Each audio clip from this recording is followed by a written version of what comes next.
बहुत पुराने ज़माने की बात है। यमन के एक कदीम शहर में एक मगरूर बादशाह हुकूमत करता था। वो इतना मगरूर था कि खुद को खुदा कहता था। इसकी ताकत का राज इसके दरबार का एक बूढ़ा जादूगर था। जब जादूगर का वक्त आया, उसने बादशाह से कहा कि उसे एक ज़हीन लड़का दिया जाए। बादशाह के हुक्म पर शहर में जोर जोर से नगारे बजने लगे। सबको शाही ऐलान के लिए बुला लिया गया। सिपाहियों ने कई बच्चों को आजमाया, मगर किसी को भी पसंद ना किया। आखिरकार एक सिपाही की नजर एक खास लड़के पर जाकर रुक गई। बिलाखिर वो लड़का महल लाया गया और सबके सामने जादूगर के हवाले कर दिया गया।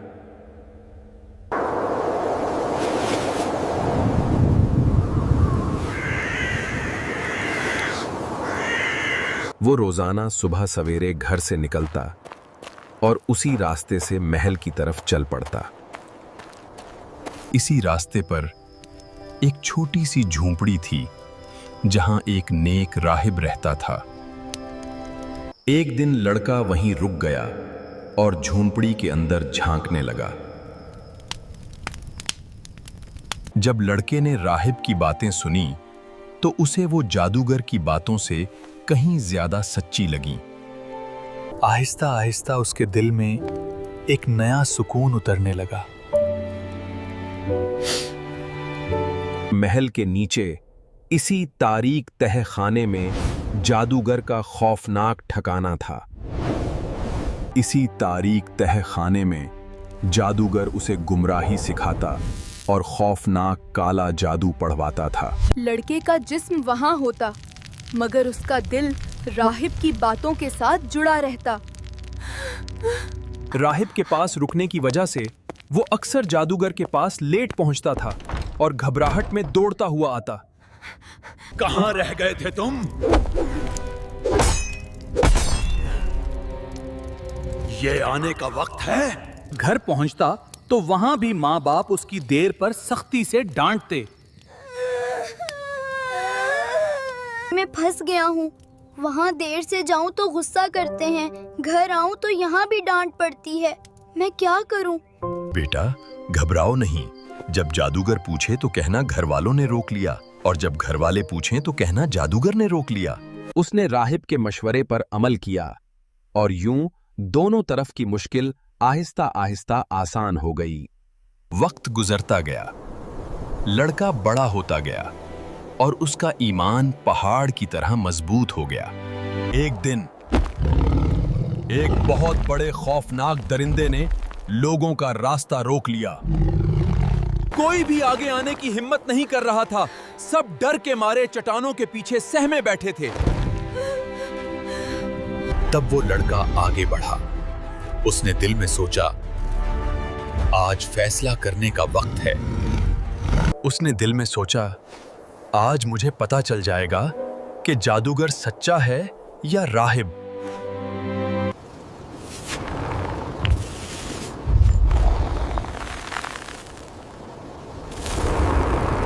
ऐ अल्लाह, अगर राहिब का मामला तुझे जादूगर से ज्यादा पसंद है तो इस जानवर को मार दे। और उसने पत्थर फेंक दिया।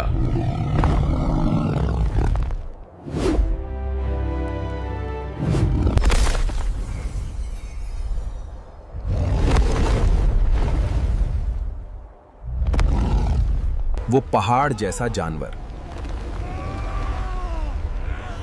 एक छोटे से पत्थर से वहीं ढेर हो गया। लोगों की आंखें हैरत से खुल गईं। ये कोई जादू नहीं था, ये अल्लाह की मदद थी।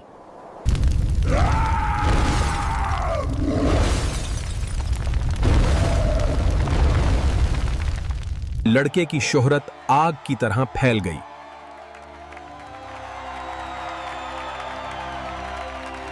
लोग कहने लगे कि इस लड़के के पास शिफा है। वो अल्लाह के हुक्म से बीमारों को ठीक करने लगा। ये बात बादशाह के आंधे वजीर तक भी पहुंची।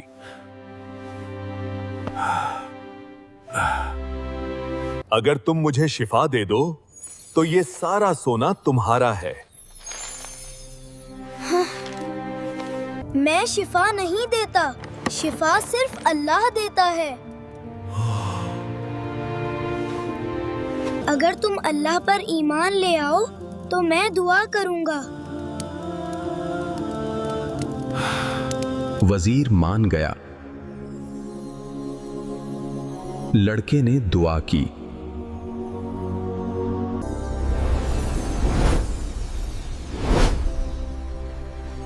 और अल्लाह ने उसकी आंखें रोशन कर दी। जब वो दरबार पहुंचा तो बादशाह उसे देखकर हैरान रह गया। ये क्या?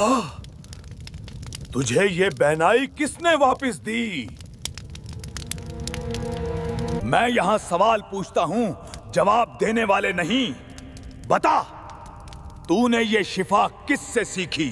मेरे और तेरे रब अल्लाह ने। मेरे अलावा तेरा कोई रब नहीं। बादशाह ने उस पर इतना तशद्दुद करवाया कि उसका इरादा टूट गया। जाओ,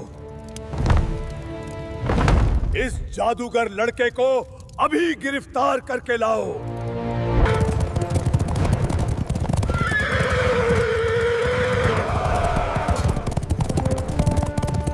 शाही फौज ने शहर में दाखिल होकर इस जादूगर की तलाश शुरू कर दी। हर गली में, हर कोने में कोई भी फरार नहीं हो सकता। लेकिन लड़का, उसे कोई खौफ नहीं था। उसका इरादा टूट नहीं सकता था।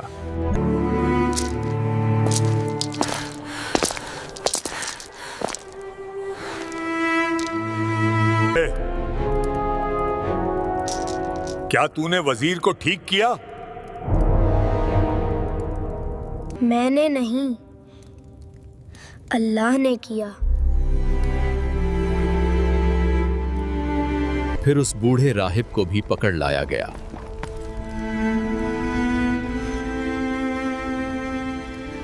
बादशाह ने हुक्म दिया, या दीन छोड़ दो या मरने के लिए तैयार हो जाओ। मैं हक नहीं छोड़ सकता।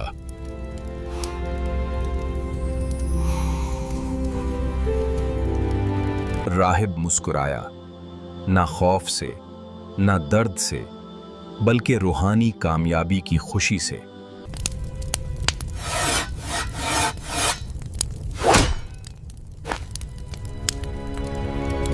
फिर वजीर को भी उसी तरह शहीद कर दिया गया।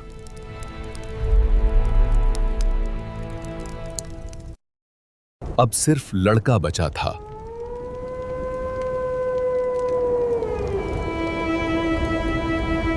उसे पकड़ो और शहर के सबसे ऊंचे पहाड़ की चोटी पर ले जाओ। सिपाही पहाड़ की तरफ रवाना हुए।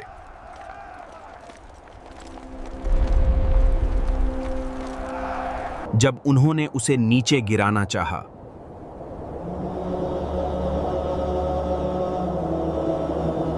ऐ अल्लाह, इनसे मुझे बचा ले, जैसे तू चाहे।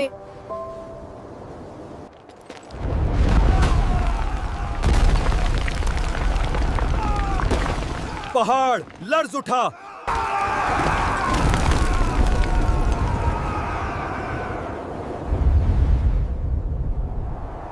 तमाम सिपाही हलाक हो गए और अल्लाह ने लड़के को बचा लिया। वो खुद चलकर वापस बादशाह के पास आ गया।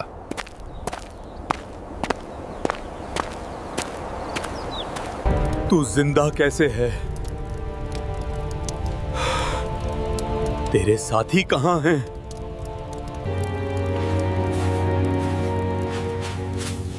अल्लाह ने मुझे उनसे बचा लिया। उसे ले जाओ और समंदर के बीच में डबो दो। वो उसे कश्ती में बैठाकर गहरे समंदर में ले गए।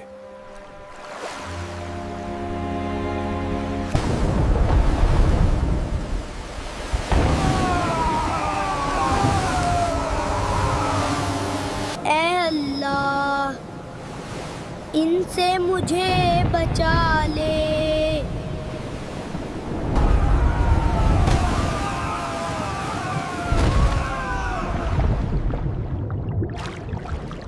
सब सिपाही गर्क हो गए।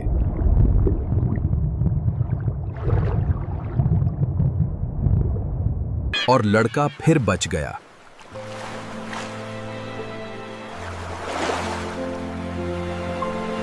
लोगों को अपनी आंखों पर यकीन नहीं आ रहा था।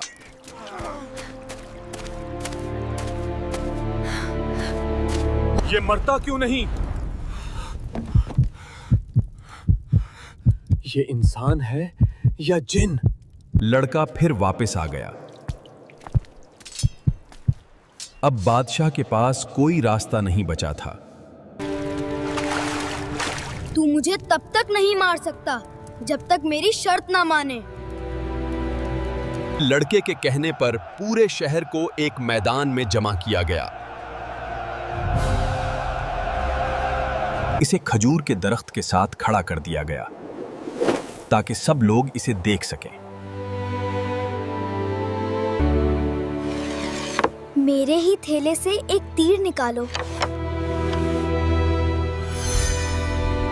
लड़का जानता था कि उसकी कुर्बानी लोगों के लिए रहमत बनेगी। और तीर चलाते वक्त वो कहो जो मैं बताऊं। बिस्मिल्लाह रब्बिउल गुलाम।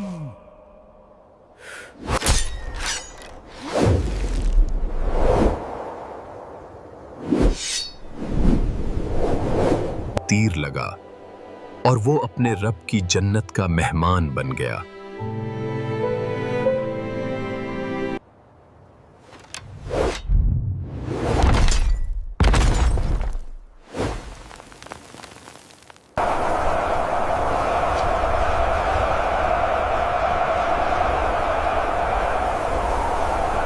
लोग समझ गए कि बादशाह खुदा नहीं, खुदा तो वो है जिसका नाम लेकर लड़का मरा।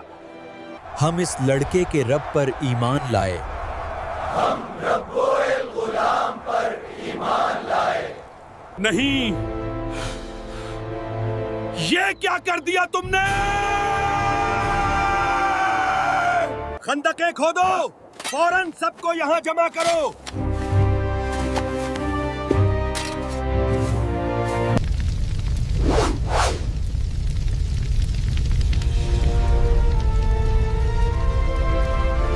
आग इतनी शदीद थी कि सिपाही भी करीब नहीं जा सकते थे। जो ईमान से फिरना चाहे उसे छोड़ दो और जो साबुत कदम रहे उसे आग के करीब ले जाओ। लेकिन ईमान वाले नहीं डरे। वो खुशी के साथ अपने रब की तरफ बढ़ रहे थे। उनके दिल जन्नत के शौक से भरे हुए थे। एक माँ आई जिसकी गोद में शेर ख्वार बच्चा था। आग को देखकर वो ममता की वजह से ठटक गई।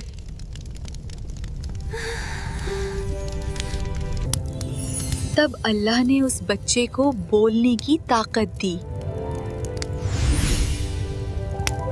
ऐ माँ, सब्र कर, तू हक पर है। माँ का डर खत्म हो गया और अल्लाह ने उन्हें अपनी रहमत में ले लिया। आग उनके लिए गुलजार बन गई।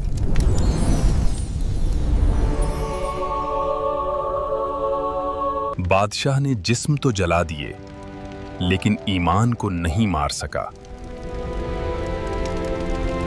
जुल्म मिट गया, हक बाकी रह गया। वो लड़का आज भी जिंदा है।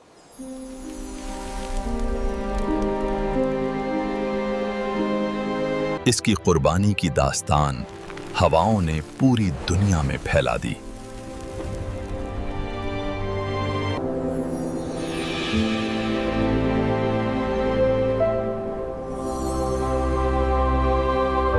ये कहानी हमें सिखाती है कि बातिल कितना भी ताकतवर हो, जीत हक की होती है।